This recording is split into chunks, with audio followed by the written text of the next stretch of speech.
কেন আল্লাহর ইবাদত করতে পারি না? কেন আল্লাহর হুকুম মানতে পারি না? যে আল্লাহ রাব্বুল আলামিন আমাকে হায়াত দিলেন, আমাকে জীবন দান করলেন, যে আল্লাহ রাব্বুল আলামিন আমাকে রিজিক দান করলেন, যে আল্লাহ রাব্বুল আলামিন আমাকে সারাটি জীবন নিয়ামত দিয়ে ভরপুর করে দিলেন, ডানে তাকালে নিয়ামত, বামে তাকাইলেও নিয়ামত, সামনে তাকাইলেও নিয়ামত, পিছনে তাকাইলেও নিয়ামত, হাজার হাজার নিয়ামত দান করলেন, ওই আল্লাহর হুকুম কেন পালন করতে পারি না? যেই মানুষটা গতকালকে মারা গিয়েছে, ওই মানুষটারও আশা ছিল সে আজকে পর্যন্ত বাঁচবে। আজকের কাজের পরিকল্পনা তার করা ছিল, আজকে কি করবে, কোথায় যাবে, কি কাজ করবে, কখন কি করবে, কোথায় যাবে, কি খাবে, তার সব কিছু ঠিকঠাক করা ছিল, পরিকল্পনা করা ছিল। কিন্তু আল্লাহ রাব্বুল আলামিন তার এই সব পরিকল্পনাগুলিকে ধূলিসাৎ করে দিয়ে তার জীবনের ইতি টেনে দিয়েছেন। কত মানুষ গাড়ির নিচে পড়ে মারা যায়, কত মানুষ পানিতে ডুবে মারা যায়, কত মানুষ রাস্তাঘাটে মারা যায়, কত মানুষ ঘুমের ঘরে মারা যায়। আল্লাহ রাব্বুল আলামিন আপনাকে আমাকে এখন পর্যন্ত হায়াত দান করলেন, একটা দিনের হায়াত দান করলেন। যেই আল্লাহ আপনাকে আমাকে 24টা ঘন্টার হায়াত দান করতে পারে, ওই আল্লাহর জন্য 5 ওয়াক্ত নামাজে 50 মিনিট কেন দিতে পারি না? আল্লাহ চাইলে তো গতকালকে আপনাকেও নিয়ে যেতে পারতো, গতকালকে আপনার মৃত্যু হয়ে যেতে পারতো। তো আল্লাহ যে আপনারে আরেকটা দিনের হায়াত দান করলেন, আল্লাহ বলেন, বান্দা তোমারে আমি 24টা ঘন্টা দিলাম, তুমি খাও, ঘুমাও, চাকরি করো, যা মন চাই তাই করো, পরিবারের সাথে সময় কাটাও, আনন্দ ফুর্তি করো, এতে আমার কোনো আপত্তি নাই। তবে আমি 5 ওয়াক্ত নামাজে তোমার কাছে 50টা মিনিট আমি চাই। তুমি 24 ঘন্টার মধ্যে 23 ঘন্টা নিজের কাজে ব্যয় করো, আমি আল্লাহকে 1টা ঘন্টা দাও। আমরা কেন দিতে পারি? কপাল পরা হতভাগা আমরা। আল্লাহ রাব্বুল আলামিন এই দুনিয়ার মধ্যে আমাদেরকে চিরস্থায়ী থাকার জন্য পাঠায় নাই।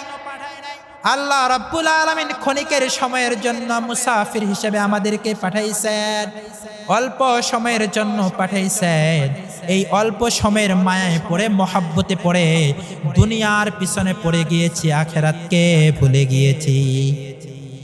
দুনিয়াটা তো থাকার জায়গা না, দুনিয়াটা একটা স্টেশন, অল্প সময় আছে, আবার চলে যাব। কখন ডাক চলে আসবে, কখন ঘন্টা বাজবে, কখন আমার সামনে আজরাইল এসে উপস্থিত হয়ে যাবে, এটা আপনিও জানেন না, আমিও জানি না। জানেন একমাত্র তিনি হলেন আল্লাহ। তিনি যখন চাবেন, আল্লাহ যখন সিদ্ধান্ত নেবেন আপনাকে যেতে হবে, এই সিদ্ধান্তের উপরে কারো হস্তক্ষেপ করার ক্ষমতা নাই। যখনই তিনি সিদ্ধান্ত নেবেন, সাথে সাথে আপনাকেও চলে যেতে হবে, আমাকেও চলে যেতে হবে। এই দুনিয়াটা হলো একটা ব্রিজ, এমন একটা ব্রিজ, এমন একটা সেতু, যেই সেতুর মাধ্যমে বান্দা এই পার থেকে ওই পারে চলে যায়। দুনিয়া থাকার জায়গা না, দুনিয়া হলো একটা স্টেশন। আমরা গাড়ির অপেক্ষায় আছি, মৃত্যু নামক গাড়িটা যখন চলে আসবে আমাদেরকে চলে যেতে হবে। এই স্টেশনে আমরা থাকতে পারবো না। জন্মের পর থেকে নিয়ে পর্যন্ত হাজার হাজার নিয়ামত দান করেছেন, করতেছেন, মৃত্যুর আগ পর্যন্ত করবে। আল্লাহ রাব্বুল আলামিন যে সমস্ত নিয়ামতগুলি দান করেছেন, এই সব নিয়ামতগুলির মধ্যে থেকে শ্রেষ্ঠ কয়েকটা নিয়ামত আছে। যে নিয়ামতগুলি আমাদেরকে দান করেছেন, অনেক নিয়ামতের ভিড়ে শ্রেষ্ঠ কয়েকটা নিয়ামত আছে। 1 নাম্বার নিয়ামত হলো আল্লাহ রাব্বুল আলামিন আমাদেরকে আশরাফুল মাখলুকাত হিসেবে সৃষ্টি করেছেন। 1 নাম্বার নিয়ামত আশরাফুল মাখলুকাত হিসেবে সৃষ্টি করেছেন। আল্লাহ রাব্বুল আলামিন যদি চাইতেন আমাদেরকে গরু ছাগল বানাইতে পারতেন। আল্লাহ রাব্বুল আলামিন যদি চাইতেন আমাদেরকে কুকুর শিয়ালের মতো জানোয়ার বানাইতে পারতেন। আল্লাহ রাব্বুল আলামিন যদি চাইতেন আমাদেরকে হিংস্র পশুর মতো বানাইতে পারতেন। কিন্তু আল্লাহ রাব্বুল আলামিন দয়া করিয়া, মায়া করিয়া, মেহেরবানি করিয়া আমাদেরকে চতুষ্পর্যন্ত হিংস্র প্রাণী না বানাইয়া সৃষ্টির শ্রেষ্ঠ জীব আশরাফুল মাখলুকাত হিসেবে সৃষ্টি করেছেন। আশরাফুল মাখলুকাত হিসেবে সৃষ্টি করেছেন কেন? আল্লাহ রাব্বুল আলামিনের কাছে আমরা কেউ ফরিয়াদ করি নাই, কেউ দরখাস্ত করি নাই, কেউ দোয়া করি নাই, আল্লাহ আপনি আমাকে মানুষ বানায়েন। না চাইতে দরখাস্ত করা ব্যতীত, ফরিয়াদ করা ব্যতীত, মুনাজাত করা ব্যতীত আল্লাহ রাব্বুল আলামিন আমাদেরকে আশরাফুল মাখলুকাত হিসেবে সৃষ্টি করেছেন। আল্লাহ রাব্বুল আলামিন কুরআনুল কারীমের মধ্যে বলেন, ওয়ালাকাদ কাররামনা বানি আদম। আল্লাহ রাব্বুল আলামিন বলেন, আমি মানুষকে সম্মানিত করেছি, বনি আদমকে সম্মানিত করেছি, জলে এবং স্থলে তাদেরকে চলার জন্য বাহন দান করেছি। আল্লাহ রাব্বুল আলামিন বনি আদমকে সম্মানিত করেছেন, এটা তিনি নিজেই ঘোষণা দিয়েছেন কুরআনুল কারীমের মধ্যে। কিন্তু আফসোস, আমরা আমাদের এই সম্মান, এই আত্মমর্যাদাকে ধরে রাখতে পারি না। আল্লাহ রাব্বুল আলামিন এত সুন্দর করে আমাদেরকে সৃষ্টি করলেন, এত সম্মানিত বানাইলেন, আমরা আমাদের এই সম্মানকে হেফাজত করতে পারি না। আল্লাহর সৃষ্টি আমাদের ভালো লাগে না, আমরা নিজেরা নিজেদেরকে সৃষ্টি করে। আল্লাহ রাব্বুল আলামিন বলেন, লাকাদ খালাকনাল ইনসানা ফি আহসানি তাকওয়িম। আমি মানুষকে সর্বশ্রেষ্ঠ আকৃতি দিয়ে, সর্বশ্রেষ্ঠ রূপ দিয়ে সৃষ্টি করেছি। মানুষকে সৃষ্টি করেছি সর্বশ্রেষ্ঠ আকৃতি দিয়ে, সর্বশ্রেষ্ঠ রূপ দিয়া। সুতরাং মানুষের রূপের উপরে আর কারো রূপ হতে পারে না। মানুষের রূপের উপরে আর কারো রূপ হতে পারে না। মানুষের সৌন্দর্যের উপরে আর কারো সৌন্দর্য হতে পারে না। মানুষের চেহারার আকর্ষণের উপরে আর কোনো জিনিসের আকর্ষণ হতে পারে না। এক বুজুর্গের ঘটনা, এলাকার মধ্যে একটা ঘটনা ঘটে গেছে।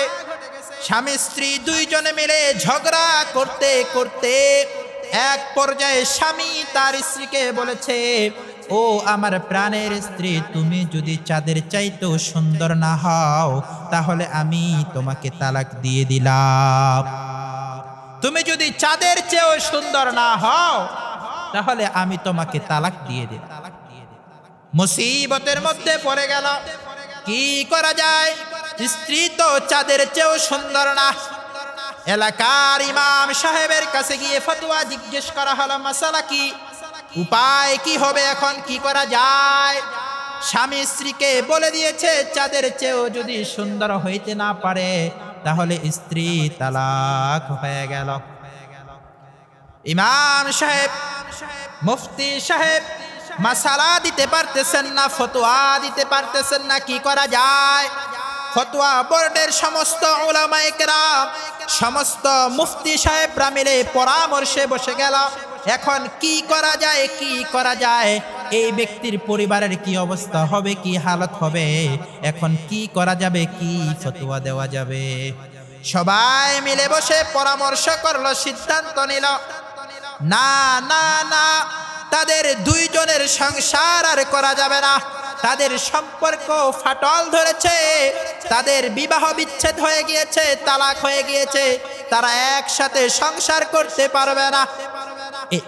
এই ফতোয়া দেওয়া হবে। এমন সময় ছোট্ট একটা বালক মাদ্রাসায় পড়ে মাত্র কোনো মতো কুরআনুল কারীমের তরজমা করতে পারে, এরকম একটা ছোট্ট বালক দাঁড়িয়ে বলতেছে, জনাব মুফতি সাহেব, হুজুররা বেয়াদবি মাফ করবেন, আপনারা যদি অনুমতি দেন আমি কুরআনুল কারীমের একটা সূরা তিলাওয়াত করতে চাই।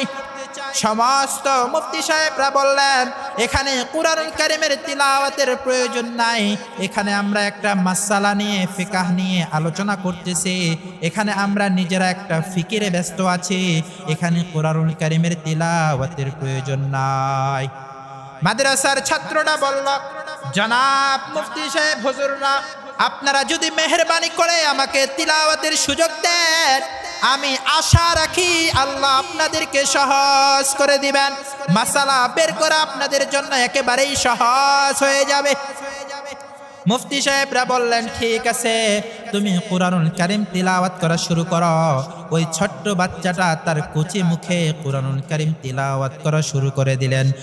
আউযু বিল্লাহি বিল্লাহি মিনাশ শাইতানির রাজিম বিসমিল্লাহির রহমানির রহিম ওয়াত-তিনি ওয়াজ-যাইতুন ওয়া তুরি সিনিন ওয়া হাযাল বালাদিল আমিন লাকাদ খালাকনাল কামারা ফি আহসানি তাকওয়িম।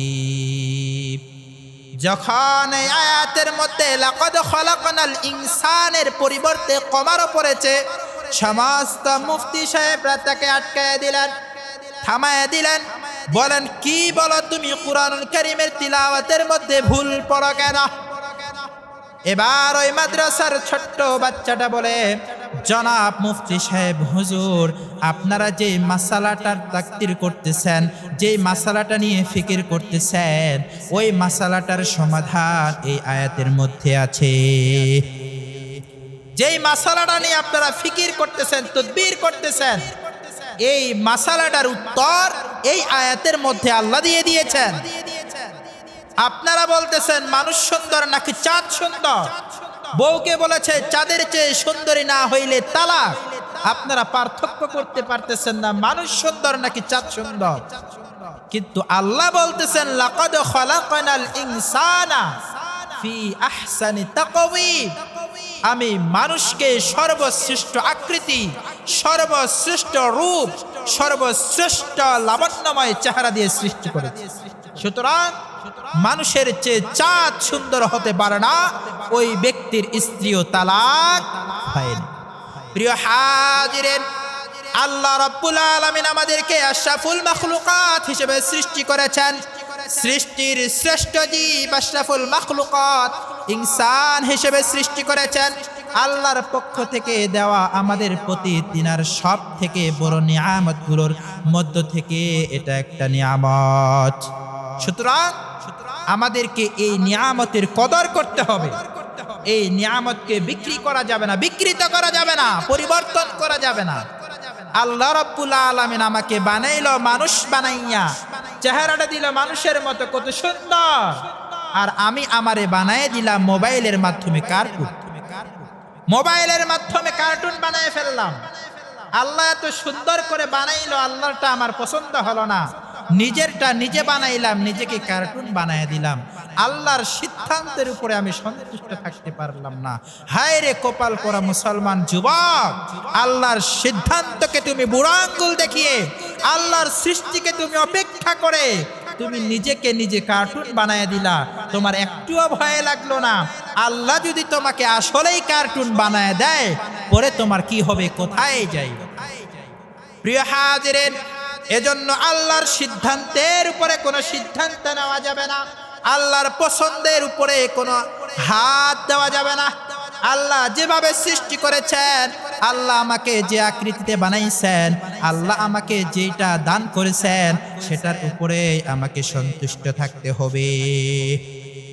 তো এক নাম্বার শ্রেষ্ঠ নিয়ামত সমূহের মধ্য থেকে হলো আল্লাহ আমাদেরকে আশরাফুল মাখলুকাত মানুষ হিসেবে সৃষ্টি করেছে। দ্বিতীয় নম্বর নিয়ামত হলো আল্লাহ রাব্বুল আলামিন আমাদেরকে শেষ জামানায় প্রেরণ করেছেন, শেষ জামানায় পাঠিয়েছেন। আল্লাহ যদি চাইতেন এই জামানায় না পাঠিয়ে পূর্ববর্তী যে কোনো জামানায় পাঠাইতে, তাহলে কিন্তু আল্লাহ পাঠাইতে পারতেন।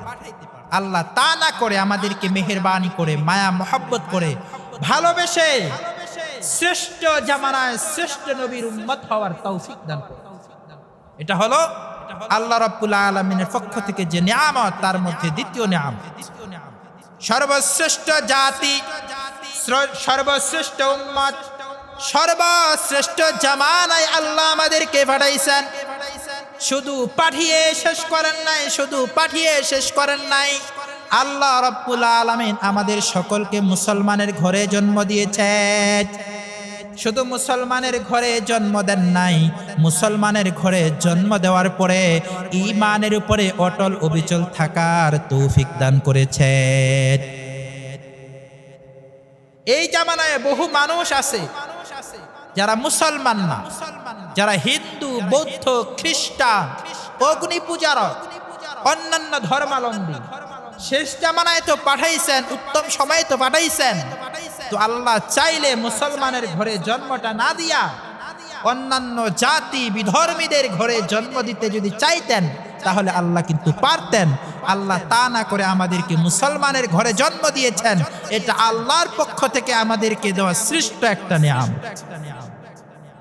দ্বিতীয় নম্বর আরেকটা শ্রেষ্ঠ নিয়ামত হলো, শুধু মুসলমানের ঘরে জন্ম দিয়ে শেষ করেন নাই, মুসলমানের ঘরে জন্ম নিয়েও কতগুলো বেঈমান আছে। তাদের বাপ মুসলমান, মা মুসলমান, নামের শুরুতে মোহাম্মদ, শেষে ইসলাম। মুসলমানের ঘরে জন্ম, সবাই মুসলমান, পরিবার পরিজন সবাই মুসলমান, কিন্তু তাদের কার্যক্রম, তাদের কাজগুলো হলো বেহায়াপনা, তাদের কাজগুলো হলো বিধর্মীদের মতো। মুসলমানের ঘরের সন্তান কিন্তু মুসলমান না, বাবা মুসলমান, মা মুসলমান, নিজের নামের শুরুতে মোহাম্মদ আছে, শেষে ইসলাম আছে, আল্লাহর নামের সাথে নাম আব্দুর রহমান, আব্দুর রহিম, রসুলের নাম, সাহাবায়ে কেরামের নাম, নবীগণদের নামের সাথে তাদের নামের মিল, কিন্তু তাদের কাজ কর্ম সব কিছু হলো বিধর্মীদের। আল্লাহ আমাদেরকে তাদের থেকে হেফাজত করে, তাদের থেকে আল্লাহ রাব্বুল আলামিন আমাদেরকে মুক্তি দান করে, ঈমানের উপরে অটল অবিচল থাকার তৌফিক দান করে। ইন্নাল্লাযীনা ক্বালু রাব্বুনাল্লাহ সুম্মা ইসতাকামু তাতানাসসালু আলাইহিমুল মালায়েকা আল্লা তাখাফু ওয়া লা তাহজানু ওয়া আবশিরু বিল জান্নাতিল্লাতী কুনতুম তুআদুন। আল্লাহ রাব্বুল আলামিন বলতেছেন, যারা বলে আমার রব আল্লাহ এবং এটার উপরে অটল অবিচল থাকে, আল্লাহ তাদেরকে দুনিয়ার মধ্যে জান্নাতের সুসংবাদ দিয়ে দেন। এজন্য প্রিয় হাজিরিন, আল্লাহ রাব্বুল আলামিন একটা দুইটা নয়, অসংখ্য নিয়ামত দান করেছেন। হাজার হাজার নিয়ামতের মধ্যে শ্রেষ্ঠ চারটা নিয়ামত দান করেছেন।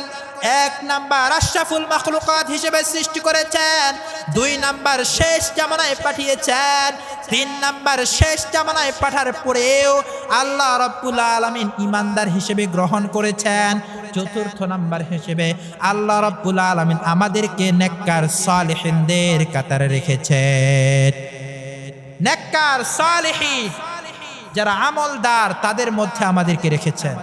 নিয়মিত মসজিদে যাওয়ার তৌফিক দান করেন, নিয়মিত মাহফিলে বয়ানে যাওয়ার তৌফিক দান করেন, দ্বীনি কাজ খেদমত করার তৌফিক দান করেন, দান সদকা করার তৌফিক দান করতেছেন। এই যে আমলে সালেহ গুলো করতে পারতেছি, এগুলো আল্লাহ রাব্বুল আলামিন আমাকে দান করেছেন বলেই আমি কিন্তু করতে পারতেছি। আর এই সালেহিনদের জন্য কি অপেক্ষা করতেছে? আল্লাহ রাব্বুল আলামিন বলেন, ইন্নাল্লাযীনা আমানু ওয়া আমিলুস সালিহাত উলাইকা হুম খায়রুল বারিয়াহ। যারা দুনিয়ার মধ্যে ঈমান আনে, নেক কাজ করে, ভালো কাজ করে, সালেহিনদের অন্তর্ভুক্ত থাকে, তারা হলো ভালো উত্তম দলের অন্তর্ভুক্ত। এদের জন্য কাল কিয়ামতের ময়দানে আল্লাহ রাব্বুল আলামিনের আরশে আজিমের ছায়া এবং পরবর্তীতে চিরসুখময় স্থান জান্নাত। তো প্রিয় হাজিরিন, আল্লাহ আমাদেরকে এত নিয়ামত দান করলেন, এত সব নিয়ামতগুলো কেন দান করলেন? আল্লাহর উদ্দেশ্য কি? আমরা দুনিয়ার মধ্যে কেউ উদ্দেশ্য ছাড়া কোনো কাজ করি না। দুনিয়ার মধ্যে যেই কাজটা করে সেটার একটা কোনো উদ্দেশ্য থাকে। যেই কাজটা উদ্দেশ্য ছাড়া করা হয়, যেই মানুষটা উদ্দেশ্য ছাড়া কাজ করে, ওই মানুষটাকে মানুষ বলা হয় না, তাকে বলা হয় পাগল। উদ্দেশ্যবিহীন যে কাজ করে তাকে বলা হয় পাগল। সবার একটা কাজের উদ্দেশ্য থাকে। আপনি কোথায় যাইতেছেন? বাজারে যাইতেছি। কোথায় যাইতেছেন? মসজিদে যাইতেছি। কোথায় যাইতেছেন? মাহফিলে যাইতেছি। কোথায় যাইতেছেন? মাদ্রাসায় যাইতেছি। কোথায় যাইতেছেন? অফিসে যাচ্ছি। কোথায় যাচ্ছেন? খেতে খামারে কাজ করতে যাচ্ছি। আপনি যেই কাজটা করেন, ঘর থেকে বের হয়েছেন, একটা উদ্দেশ্য থাকবে। ঘরে ঢুকবেন, একটা উদ্দেশ্য আছে। বাজারে যাবেন, একটা উদ্দেশ্য আছে। বাজার থেকে আসবেন, একটা উদ্দেশ্য আছে। উদ্দেশ্য ছাড়া আমরা কোনো কাজ করি না। তো আল্লাহ রাব্বুল আলামিন আমাদেরকে বানাইলেন, সৃষ্টি করলেন কেন? কি উদ্দেশ্য? এটা আল্লাহ রাব্বুল আলামিন কোরআনুল কারীমের মধ্যে বলতেছেন, আফা হাসিবতুম আন্নামা খালাকনাকুম আবাসাও ওয়া আন্নাকুম ইলাইনা লা তুরজাউন। ও আমার বান্দারা, ও আমার বান্দারা, তোমরা কি মনে করেছো আমি তোমাদেরকে অনর্থক সৃষ্টি করেছি, অযথা সৃষ্টি করেছি এবং আমি আল্লাহর কাছে তোমাদেরকে ফিরে আসতে হবে না, প্রত্যাবর্তন করতে হবে না, এটা কি তোমরা মনে করেছ? না না না, এটা না, এটা না। আমি তোমাদেরকে সৃষ্টি করেছি, আমার একটা উদ্দেশ্য আছে। ওয়ামা খালাকতুল জিন্না ওয়াল ইনসা ইল্লা লিয়াবুদুন। আমি মানুষ এবং জিন জাতিকে সৃষ্টি করেছি শুধুমাত্র ইবাদত করার জন্য। আমি মানুষ এবং জিন জাতিকে সৃষ্টি করেছি শুধুমাত্র আমি আল্লাহর ইবাদত করার জন্য। কি বলতেছেন? মানুষ এবং জিনকে সৃষ্টি করেছেন শুধু আল্লাহর ইবাদত করার জন্য। তাহলে অন্যান্যদেরকে কেন সৃষ্টি করলেন? গাছপালা, চন্দ্র, সূর্য, আকাশ, বাতাস, এগুলোকে কেন সৃষ্টি করলেন? এগুলোকে সৃষ্টি করার উদ্দেশ্য কি? কয় এগুলোকে সৃষ্টি কেন করেছি? খালাকাল্লাহুল ইনসানা লিয়াবুদাহু ওয়া খালাকাল্লাহু কুল্লা শাইইন লিয়াখদিমাহু। আল্লাহ মানুষকে সৃষ্টি করেছেন শুধুমাত্র আল্লাহর ইবাদত করার জন্য। আর মানুষ ছাড়া অন্যান্য যত সৃষ্টিকুল প্রাণী আছে, এই সবগুলোকে আল্লাহ সৃষ্টি করেছেন মানুষের খেদমত করার জন্য। সবগুলোকে সৃষ্টি করেছেন কেন? আমাদের খেদমত করার জন্য। আকাশ সৃষ্টি করেছেন আমাদের খেদমত করার জন্য। চন্দ্র সৃষ্টি করেছেন আমাদের খেদমত করার জন্য। সূর্য সৃষ্টি করেছেন আমাদের খেদমত করার জন্য। গরু, ছাগল, হাঁস, মুরগি, এই সবগুলো সৃষ্টি করেছেন আমাদের খেদমত করার জন্য। এখন প্রশ্নের বিষয় হলো, সূর্য তার দায়িত্ব পালন করছে কিনা? উত্তর, হ্যাঁ, সূর্য তার দায়িত্ব পালন করছে, আমাদের খেদমত করছে। চন্দ্র তার দায়িত্ব পালন করছে কিনা? এর উত্তর হলো হ্যাঁ, চন্দ্র তার নিজ দায়িত্ব পালন করতেছে। আকাশ, বাতাস, চন্দ্র, সূর্য, গ্রহ, নক্ষত্র, সমস্ত সৃষ্টি জীব, গরু, ছাগল, হাঁস, মুরগি, সবাই তাদের কাজ করতে ব্যস্ত, সবাই তাদের দায়িত্ব পালন করতে ব্যস্ত। আর আমরা মানুষ আমাদের দায়িত্ব থেকে দূরে সরে রয়েছি। তাদের দায়িত্ব হলো আমাদের খেদমত করা। তারা তাদের দায়িত্ব পালন করতেছেন, তারা তাদের দায়িত্ব পালন করতেছেন, কিন্তু আমাদের যে দায়িত্ব আল্লাহর ইবাদত করা, আমরা আমাদের দায়িত্ব পালন করতেছি। কিয়ামতের ময়দানে গরু দাঁড়াবে আপনার বিপক্ষে, কিয়ামতের ময়দানে ছাগল দাঁড়াবে আপনার বিপক্ষে, কিয়ামতের ময়দানে মুরগি দাঁড়াবে আপনার বিপক্ষে। আল্লাহর দরবারে দাঁড়িয়ে বলবে, আল্লাহ, দুনিয়ার মধ্যে আমার তরতাজা জীবনটাকে জবাই দিয়েছে, রক্ত প্রবাহিত করেছে, আমার গোশতগুলো রান্না করে আগুনের মধ্যে জ্বালিয়ে পুড়িয়ে সুস্বাদু খাবার তৈরি করে তারা খেয়েছে। আমার কোনো আপত্তি নাই, আমার কোনো প্রশ্ন নাই, তবে এই মানুষটা আমাকে ভক্ষণ করে কেন তোমার শুকরিয়া আদায় করলো না, কেন তোমার ইবাদত করলো না, এর বিচার আমি চাই। মুরগি আপনার বিপক্ষে, আপনার বিপক্ষে কাঠগড়ায় দাঁড়ায় যাবে, আপনাকে প্রশ্ন করে বসবে, আমার তরতাজা জীবনটাকে তুমি জবাই করে দিলা, আমার রক্ত প্রবাহিত করলা, আমাকে ছিলে পরিষ্কার করে আগুনের মধ্যে গরম উত্তপ্ত তেলের মধ্যে দিয়ে ভেজে মচমচা খাবার তৈরি করে সুস্বাদু খাবার করে খাইলা, আমার কোনো আপত্তি নাই। কিন্তু আল্লাহ যে তোমাকে ইবাদত করার জন্য সৃষ্টি করেছে, কেন তুমি ইবাদত করলা না? এই প্রশ্ন যদি আপনাকে করা হয়, আমাকে করা হয়, কোথায় যাব?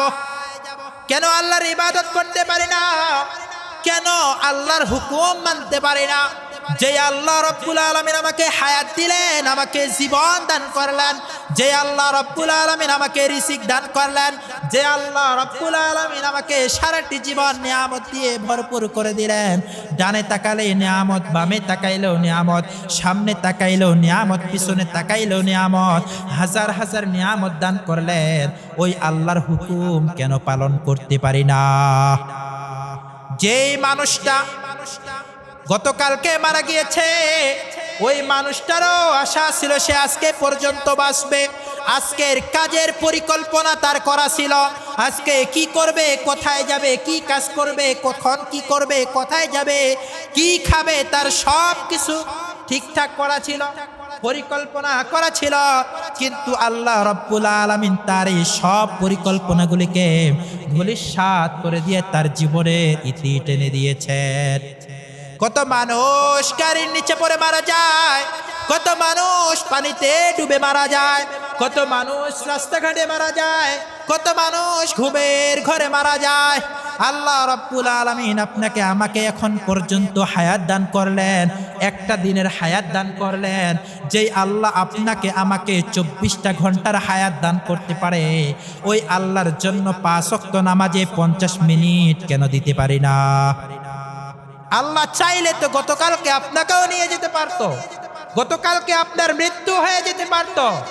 তো আল্লাহ যে আপনারে আরেকটা দিনের হায়াত দান করলেন, আল্লাহ বলেন, বান্দা তোমারে আমি 24টা ঘন্টা দিলাম, তুমি খাও, ঘুমাও, চাকরি করো, যা মন চাই তাই করো, পরিবারের সাথে সময় কাটাও, আনন্দ ফুর্তি করো, এতে আমার কোনো আপত্তি নাই। তবে আমি 5 ওয়াক্ত নামাজে তোমার কাছে 50টা মিনিট আমি চাই। তুমি 24 ঘন্টার মধ্যে 23 ঘন্টা নিজের কাজে ব্যয় করো, আমি আল্লাহকে 1টা ঘন্টা দাও। আমরা কেন দিতে পারি? কপাল পরা হতভাগা আমরা। আল্লাহ রাব্বুল আলামিন এই দুনিয়ার মধ্যে আমাদেরকে চিরস্থায়ী থাকার জন্য পাঠায় নাই। আল্লাহ রাব্বুল আলামিন ক্ষণিকের সময়ের জন্য মুসাফির হিসেবে আমাদেরকে পাঠাইছেন, অল্প সময়ের জন্য পাঠাইছেন। এই অল্প সময়ের মায়ায় পড়ে, মহাব্বতে পড়ে দুনিয়ার পিছনে পড়ে গিয়েছি, আখিরাতকে ভুলে গিয়েছি। দুনিয়াটা তো থাকার জায়গা না, দুনিয়াটা একটা স্টেশন, অল্প সময় আছে, আবার চলে যাব। কখন ডাক চলে আসবে, কখন ঘন্টা বাজবে, কখন আমার সামনে আজরাইল এসে উপস্থিত হয়ে যাবে, এটা আপনিও জানেন না, আমিও জানি না। জানেন একমাত্র তিনি হলেন আল্লাহ।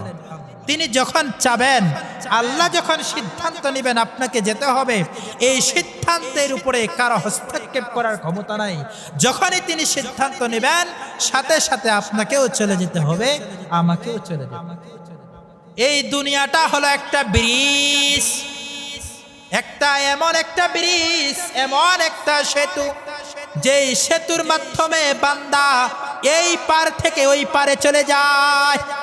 দুনিয়া থাকার জায়গা না, দুনিয়া হলো একটা স্টেশন।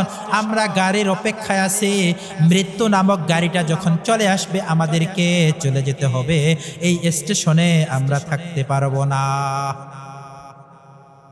এক ভদ্রলোক রেল স্টেশনের মধ্যে গিয়েছেন, যাওয়ার পরে রেল কর্মচারীকে জিজ্ঞেস করেন, অমুক জায়গায় যে ওই ট্রেন আসতে কতক্ষণ দেরি আছে, কতক্ষণ সময় লাগবে? রেল কর্মচারী বলেন, জনাব জাহাপনা, আপনি যেখানে যাবেন, যেই গন্তব্যে যাবেন, ওই জায়গার ট্রেন আসতে এখনো 3 ঘন্টা সময় বাকি আছে। আপনি যান, ওয়েটিং রুমে রেস্ট নেন, সেখানে অপেক্ষা করতে থাকেন।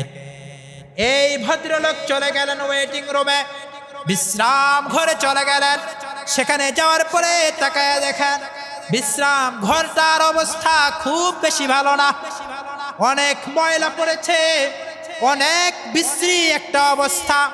তিনি দোকান থেকে একটা ঝাড়ু নিলেন, তিনি মনে মনে ভাবলেন 3 ঘন্টা সময় আছে, এখানে থাকতে হবে, অবস্থান করতে হবে, এই ঘরটাকে একটু ঝাড়ু দিয়ে পরিষ্কার করে নেই। ঝাড়ু দিয়ে পরিষ্কার করার পরে ভাবলেন এই ঘরের মধ্যে কারেন্ট আছে কিন্তু লাইট নাই। দোকানে গিয়ে একটা লাইট কিনে এনে লাইটটা লাগাই দিলেন। মনে মনে ভাবতেছেন লাইট লাগাই দিলাম, প্রচন্ড গরম, এই গরমের মধ্যে থাকা যাবে না, একটা ফ্যান লাগানো দরকার। দোকানে গিয়ে একটা ফ্যান কিনে ফ্যানটা লাগাই দিলেন। কতক্ষণ পরে বলতেছেন ঘর সাজাইলাম, ফ্যান লাগাইলাম, লাইট লাগাইলাম, এখন কি করব? জিনিসপত্র নাই, ফার্নিচার কেনা দরকার। দোকান থেকে অর্ডার করে খাট নিয়ে আসলেন, সোফা নিয়ে আসলেন, ওয়েটিং রুমটাকে খুব সুন্দর করে সাজাইলেন। মনে মনে ভাবতেছেন এখানে 3 ঘন্টা থাকতে হবে, এইভাবে তো থাকা যাবে না, এখানে কিছু জিনিসের প্রয়োজন আছে। দোকান থেকে সব কিছু জিনিস কিনে ফেললেন। খাট বসানো হলো, সোফা বসানো হলো, লাইট লাগাইলেন, ফ্যান লাগাইলেন, সুন্দর পরিবেশ সৃষ্টি করলেন।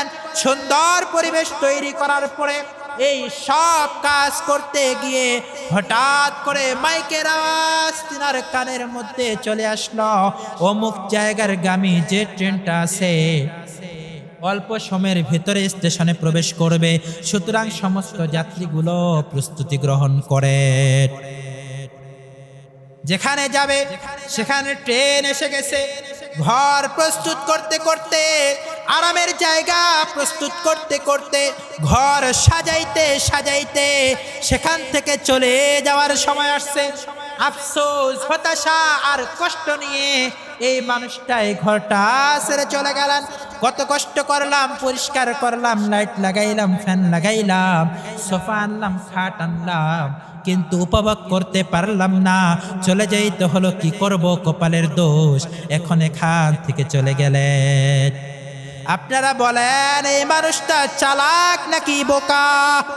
এই মানুষটা বোকা। তার কারণ হলো সেখানে থাকবে মাত্র 3 ঘন্টা।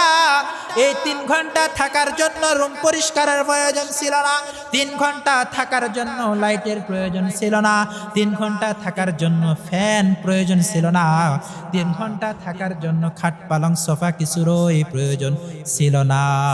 প্রয়োজন ছিল একটুখানি সময় বসে থাকবে, একটুখানি সময় অতিবাহিত হবে, প্রয়োজন হলে কিছু সঞ্চয় সচ্ছার করবে, যাত্রাপথে খরচ করার জন্য কিছু অর্থ উপার্জন করবে। কিন্তু না না না, তার কাছে যে অর্থ ছিল সেগুলো সে ব্যয় করেছে। এখন আরাম আয়েশ ভোগ বিলাস করতে পারলো না, এখন খালি হাতে বিদায় নেওয়া লাগলো। আমাদের উদাহরণ হলো ওই ব্যক্তির মতো।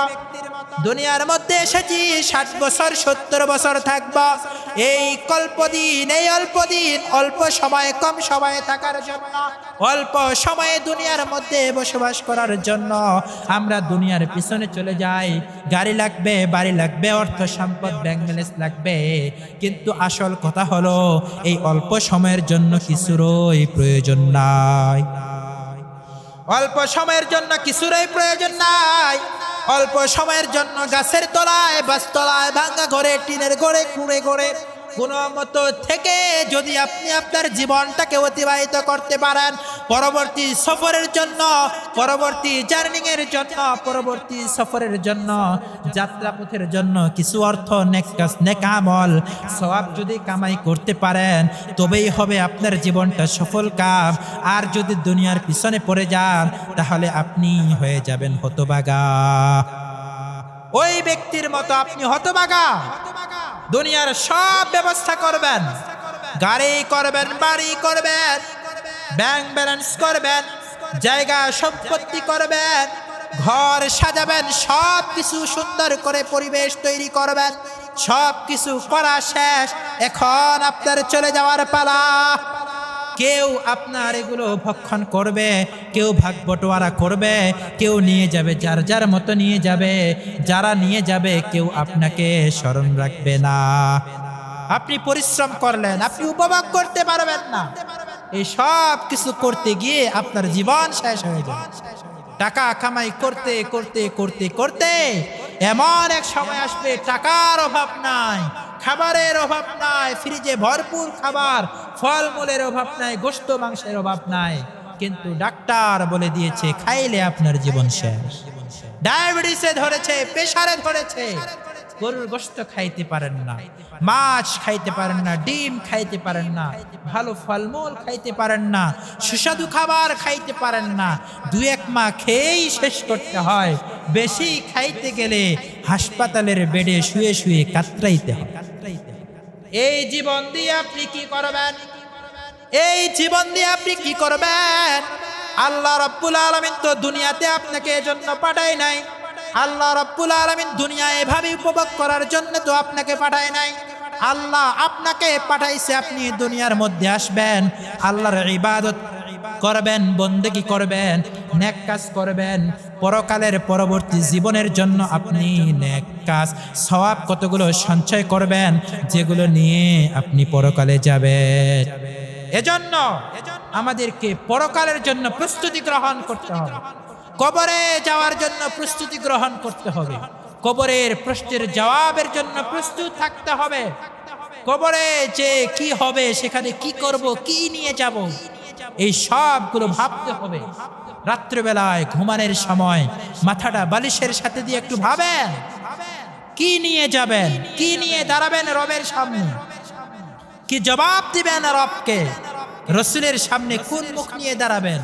যেই রসুল, যেই নবী, যেই হাবিব আপনার আমার হিদায়াতের জন্য, আপনার আমার জন্য নিজের সর্বস্ব বিলীন করেছেন, উহুদের ময়দানে রক্ত ঝরিয়েছেন, দান দান মোবারক শহীদ করেছেন, তাইফের ময়দানে রক্তে রঞ্জিত করেছেন জুতা মোবারক।